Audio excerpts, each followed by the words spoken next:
So soon, I believe in the end of April, or maybe sometime in May, we'll be seeing a new hobby show kicking in Japan, and that's usually the starting point of rumors and concept ideas for new Gundam kits. The most obvious news that we are already aware of is, of course, the Renesita Fenenche. No, excuse me. Gundam Wing Fenenche Renesita Master Grade kit that's coming out in a few months. Now that Build Fighters is over, it left a wake on everybody on what new Gundam kits we're going to be seeing. And also with the recent release of the Gundam The Origins Part 1, and so far the only kits we're going to be seeing are the updated Zaku 2 and the TriStar version as well. I don't think they're going to be doing, and then of course the early concept of the gun tank, which is, we are all aware that's coming, that's already out or coming out. But I'm kind of glad about the Fenenche. That one I really want to get. I was very pleased with the Renesita build when I did the high grade. So when I get that, I can't wait to do that one, build that one. Haven't thought of the painting style on that. I'm not going to do metallic on that like I'm about to do this guy. But it's something to think about when, you know, as the months come and go. But clearly, I think the one thing Bandai's probably going to focus on is the Reconquista in G series, because that is a series that is still going. That's going to go for another 20 or so episodes. Clearly, it's going to be a 50-episode series. Actually, I do not. Where's my trays? Oh, here it is. Keep everything separate. So, we're definitely going to be seeing some more rec figures. Who knows? And eventually, we will be seeing the G-Selfie as a master grade. So that's pretty much a given. We'll probably see that maybe at the tail end of the calendar year. Tail end of the summer. But don't hold me on that. The Bandai will probably give us a surprise. And speaking of surprises, of course, what other kits we may be seeing? We don't know. Nobody has said anything. Again, going back to Gundam Builders Build Fighters Try, excuse me. I would love to see the Lightning as a master grade. And of course the Build Burning as a master grade. Those are two kits that are still fresh in everybody's head. Actually, let's put it in here.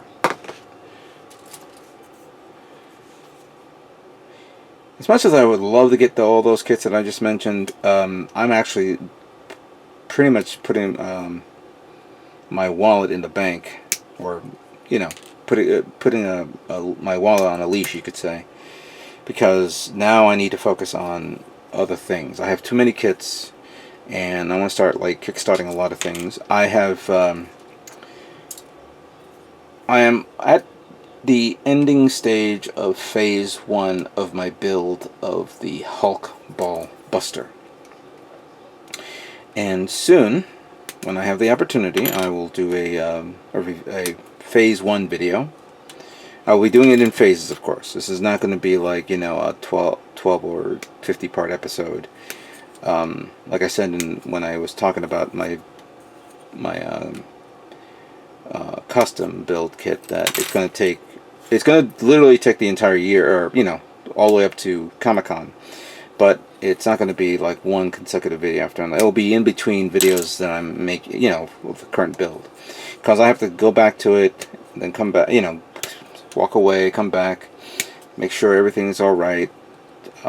I've ran into a few minor bugs, but maybe this will take me. Let me take the opportunity to show something to you guys. I should show this in the video, but I'm going to show it to you right now. I picked this up, or excuse me, ordered this online. Don't hold me on this, because again, this is in the testing phase. My custom build will have lights, but how to control them is one thing that I was thinking about. So I picked this up. This is an LED controller, or what's referred to as a dimmer switch. There is a wireless device here, and then here's the input-output controls. Then here's the remote control that will control the lights, the brightness, percentage, and specific modes, and speed. What this controller is rated at is somewhere between 6 and 12 volts. Yeah. This is not going to be a 1 LED kit. Hell, it's not going to be a 2 LED kit. Because when I talk about when I show you my video, you'll understand. So let's pause for a moment and let's continue me cleaning this up and preparing it.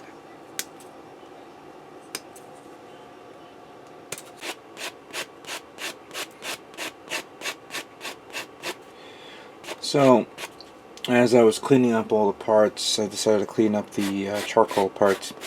The majority of the charcoal parts makes up the weaponry, and I really dig the blades on this, especially when you put it on the attachment for this weapon. Let's see how it looks.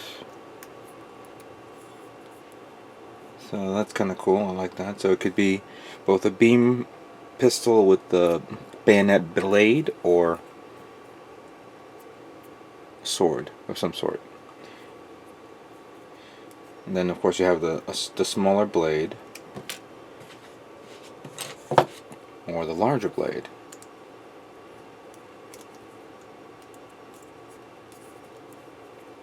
That's kind of cool. I like that.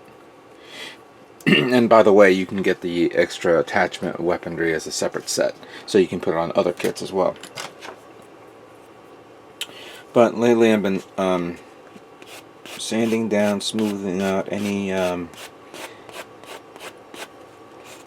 the seam lines. So I glued them on and then covered them up. I'm using my sanding brick. For those of you who are on the budget and cannot, afford like a sanding stick, or going to get, here's an example right here, getting one of these guys.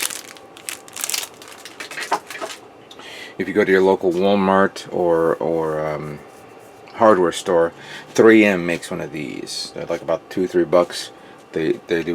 They're perfect for this type of cleaning and sanding down and detailing up.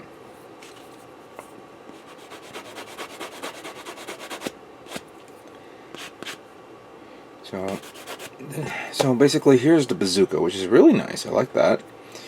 And you have the Gatling gun set up, which can be converted based on what I'm looking at here. So you have the Gatling gun set up with the barrel, ammunition barrel attachment.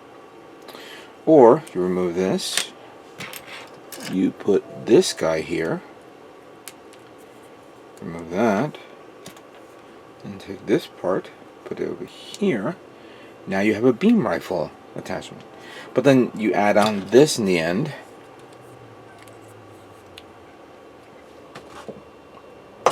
Sorry, did it reverse? Yeah, this one over here. I have a rail gun of some sort, which of course you can substitute like this, or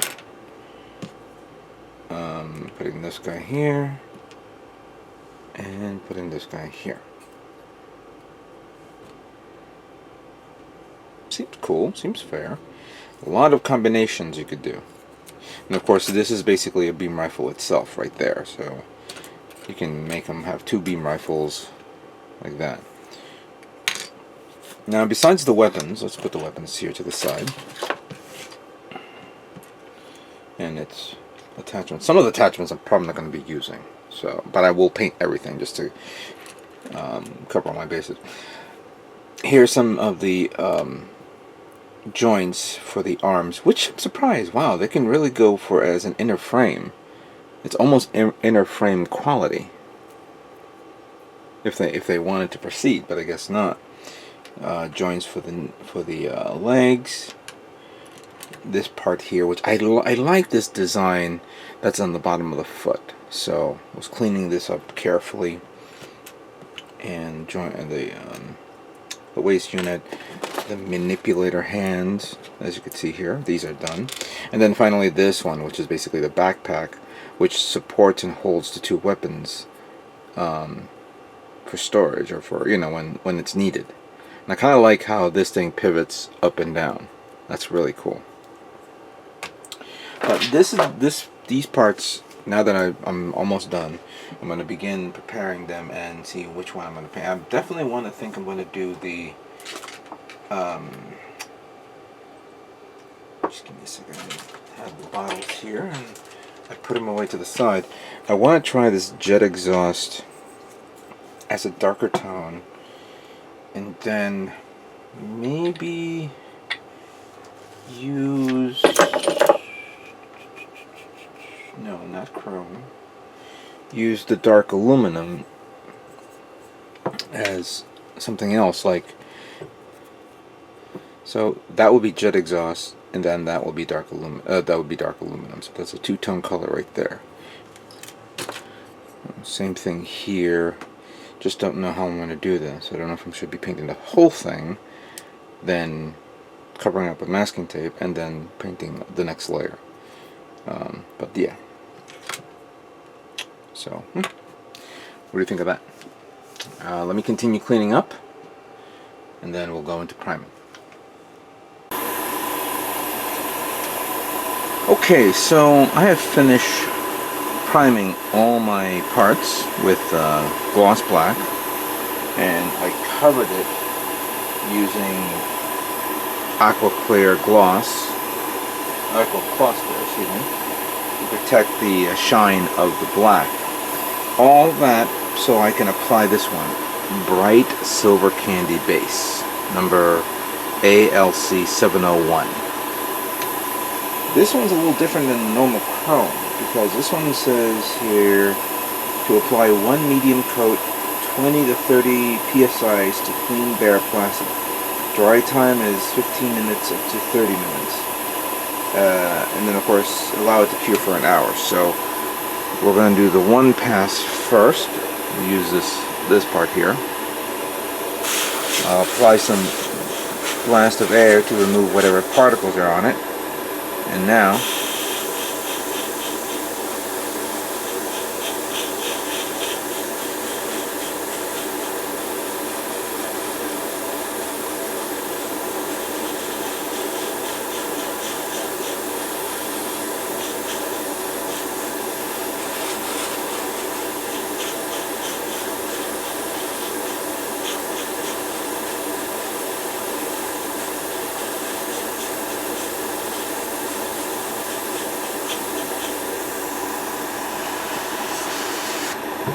that.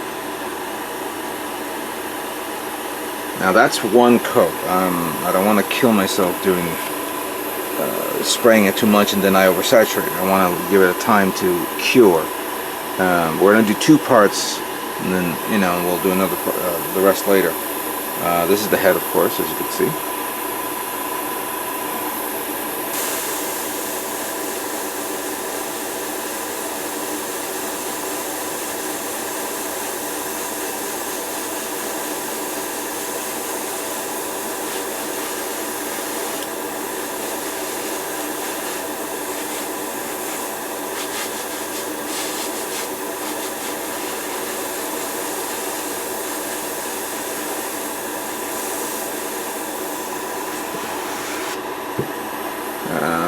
Because it's so small, I took a lot of the particles there, as you can see.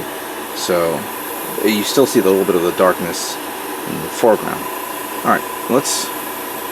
This is coat number 1.